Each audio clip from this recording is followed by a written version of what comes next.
Okay mga kapatid, may panonoorin na naman po tayo. Napaka-importante po ng balitang ito. Galing sa Pinas News Insider, Karma is real. Korte, magiging guilty nga ba sa hatol? No? Auntie Claire, makukulong nga ba dito? Legarda Libiste, Korte kumilos na. Yan po ang ating panonoorin na galing sa Pinas News Insider. Sige nga mga kapatid, panoorin natin. Kasi nagkakasuhan na po sila dito Nagkakaubusan na ata ng pera o mag-uubusan sila ng pera. Ang tanong, sino ho ang magtatagumpay? Si Manang Claire na napakatalino, gustong-gusto ng mga kababayan. Gustong-gusto yung mga pinaggagawa niya. Nakakatawa. No? Dahil nakakamangha. O si Libiste na ating matalinong tagapagsalita. Taga-angal. O isa na rin sa tagapagtanggol. Kasi nasa posisyon yan di ba? Si Manang Claire, tagapagsalita ng palasyo, pero minsan nakakatawa Okay, panoorin na ho natin ng sabay-sabay. Ito po ang magiging topic natin for today. Nako, standby kayo. Sana po mapanood nyo itong vlog kong ito simula't simula hanggang sa matapos dahil nako, ang ganda po ng mga balita ngayon. So pag-uusapan natin isa-isa. Claire, ang reyna ng fake news sa pambihira. Di umano. Ikaw na ngayon ang fake news peddler. Claire Castro. Allegedly. Allegedly. Mahirap yan. Baka, baka gumante. Maghanap kasi wala siyang pambayad. 110 million. Nako. 110 million? Really? Mapera naman siguro yan kasi 'di ba hawak siya nung palasyo Pero pero malaking pera 'yon, 10 million. Kasi nga 'di ba imbis na yung 10 million na 'yon i-savings mo na lang. Makikipagratsahan ka ba? Nauna siya nagdemanda 'di ba or humingi ng protection, ewan ko kung anong klaseng 'yon. Hindi ko natin alam. Kay Ma'am Trixie, no? Ngayon naman, ito naman ang kakaharapin niya kay Libiste. Naku. Tagilid nga ba si Manang Claire? Or mananalo siya? Ano sa tingin niyo mga kapatid? Comment kayo dyan Palike na rin ho ng ating video, ha? Pangalawa, Libiste, magdo-donate ng 110 million. Ooh. Okay, hindi ko na po pagtatagalin. Pero paalala lang po, huwag niyo pong kalimutan na i-like po itong video na ito, itong vlog na ito. Siyempre, dito natin sisimulan kay Libiste. Nako, delikado ka, Auntie Claire. Pasok. Pinag-aaralan ko po ang aking mga hakbang. At nakita ko, actually, mabuti pa na magsalita siya kasi wala nang naniniwala sa kanya. Parang ganito, no? Kung magsasalita siya nung magsasalita doon sa vlog niya o sa kung saan pa man siya magsasalita, minsan kasi magiging laban sa kanya lalo na pag-aandarin na yung korte. Yun ang sa tingin ko, no? Sino? Wala nang naniniwala kay Auntie Claire. Talaga naman. Mamaya pag-usapan natin lahat-lahat siya. Alam nyo, sa mga tagapagtanggol sa kabila, no? Ang ibig sabihin ng wala nang naniniwala, hindi ho ibig sabihin maski isa, dalawa, tatlo, wala nang naniniwala. Hindi ho ganon. Ito yung pagsasabi ho ng majority ng mga Pilipino, wala na hong naniniwala sa kanya. Ganun ho ang ibig sabihin nun para sa akin. Magsalita siya kasi wala nang naniniwala sa kanya. Maaari natin sabihin na ipso facto revoked na ang prangkisa ng kumpanyang ito. Actually, nung una kong binunyag ito, baka nagulat si Yusek Claire kasi hindi niya napag-aralan ang batas na ito. Pero ito naman po ay nasa Google. At kung ginawa lang po nila ang kanilang homework at hindi lang po pang social media content ang kanilang mga vlog, hindi na nila sanang sinabi ito at hindi na sila sana napahiya. Yan. Teka muna kasi alam nyo, Bakit? Matalino naman si Manang Claire, Ba't yung ginaganyan? Di, matalino yun. Comment nga kayo mga kapatid ko matalino. Ako, payo ko lang kay Claire Castro. Total po. Ba't Claire Castro? Di ba pwede bang tawaging Manang Claire? Kasi Manang naman talaga. O kaya Auntie Claire. Di ba? Parang paggalang kayo naman. Pugi naman si Dan Fernandez. Kontakin mo. May contact dyan ng presidente. Kontakin mo. Kahit talo yon, kontakin mo kasi yan si Mr. Google. Si Dan Fernandez.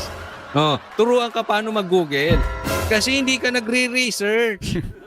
Okay lang kung ikaw mga pipitsuging vlogger katulad ko.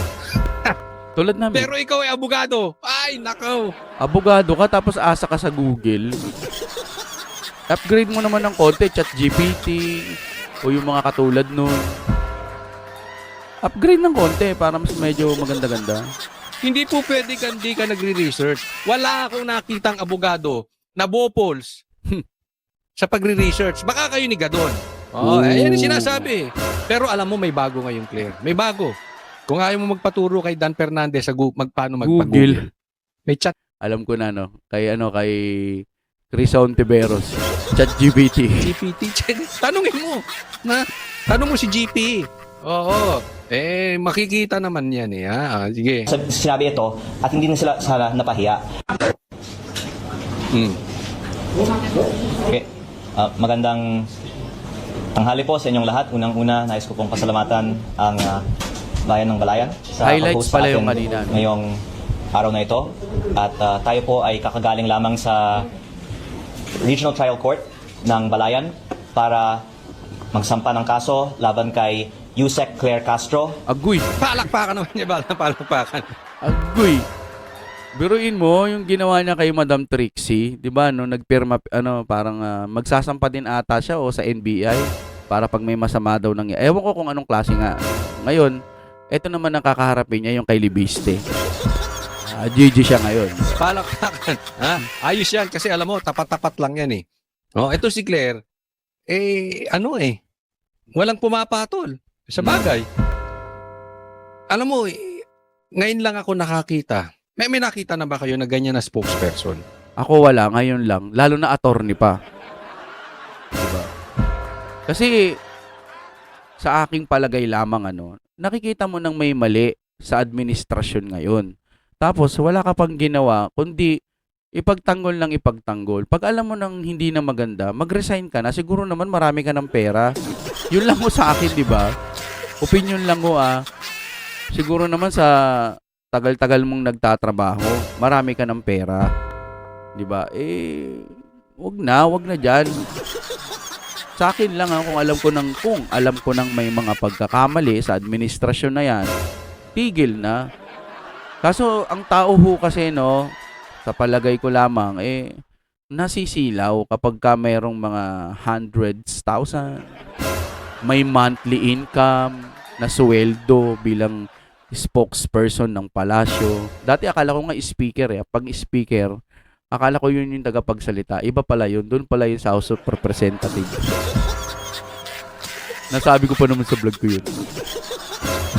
Yun. Madali lang eh. Kami dati, nung panahon ng Uniteam kahit sila Ben Barubal at iba pa marami na talagang sinuportahan ng Uniteam. BP Sara, si PBBM. Nagkataon ho kasi na nakikita na namin na napapabayaan niya si BP Sara.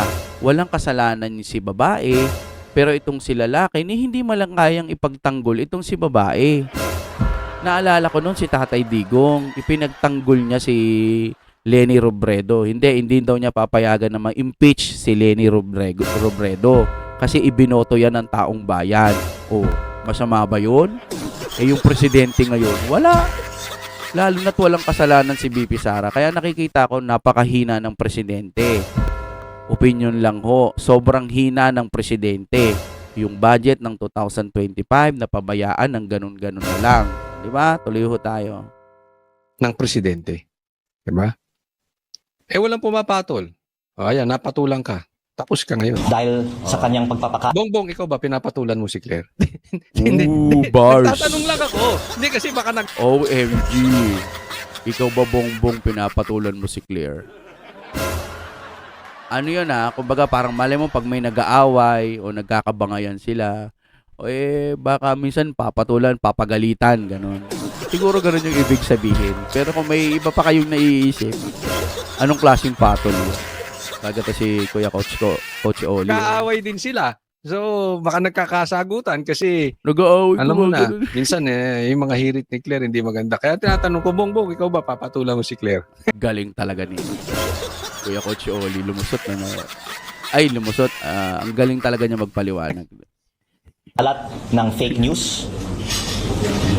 Tayo po ay nagsampa sa tulong po ni Attorney Topacio. Yan, siya Topacio. nagsabi niyan, Claire, ikaw fake news. Fake news. Kaya nga sinasabi ng taong bayan na I cannot blame them. Ikaw na ngayon ang reyna ng fake news. Agoy.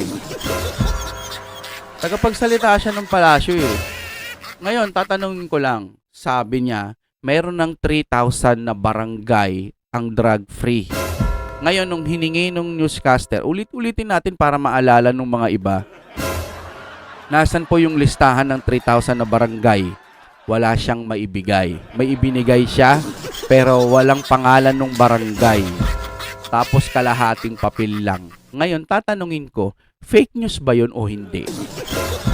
Diba? Tanong lang yan, ha, Claire. Totoo ba yun? Yun ang sinisigaw ng taong bayan eh. Ikaw na reyna ng fake news. Oh. Ito ng kaso kay Claire Castro for libel on her libelous statements tungkol sa aking solar power business. Uulitin ko lang po. Ayan.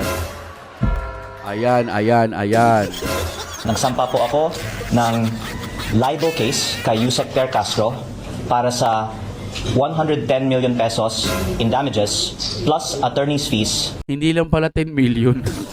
110 million damages. Saan kukuha si Manang Claire ng 110? Eh pag tinanggal siya bilang spokesperson, saan siya pupulutin? May magbibigay ba sa kanya ng 100 million?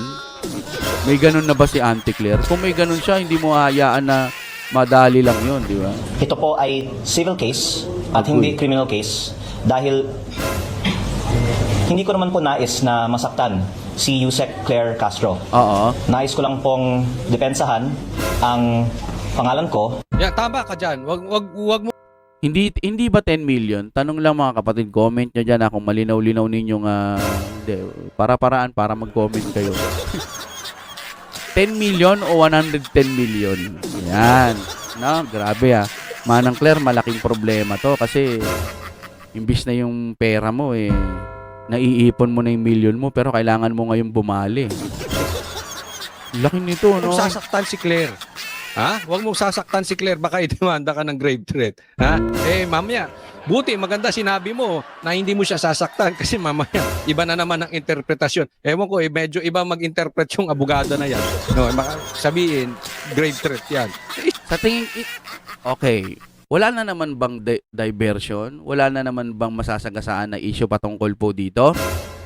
Ang pinaka main issue dito sa Pilipinas ay ang flood control project. Huwag nyo pong tatanggalin sa isipan ninyo. Huwag nyo hong ilalayo na yun pa rin ang problema ng ating bansa. 'Di ba?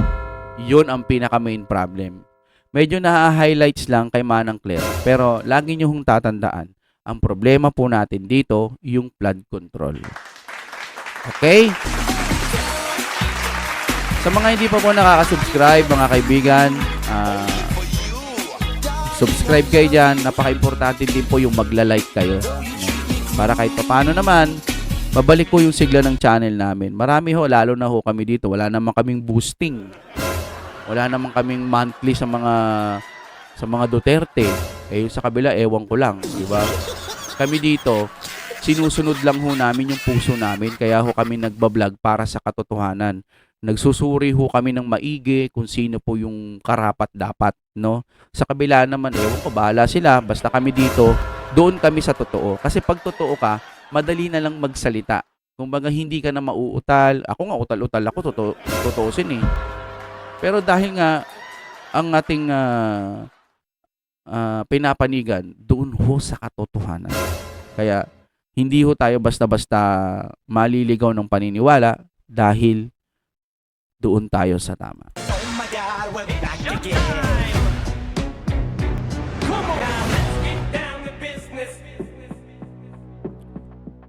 Kung gusto nyo naman ng mura na at mabilis na internet, nandito na ang Fiber ni Juan. Maaasahan, kaya tawag na. Baka meron na sa inyong lugar ang Fiber ni Juan.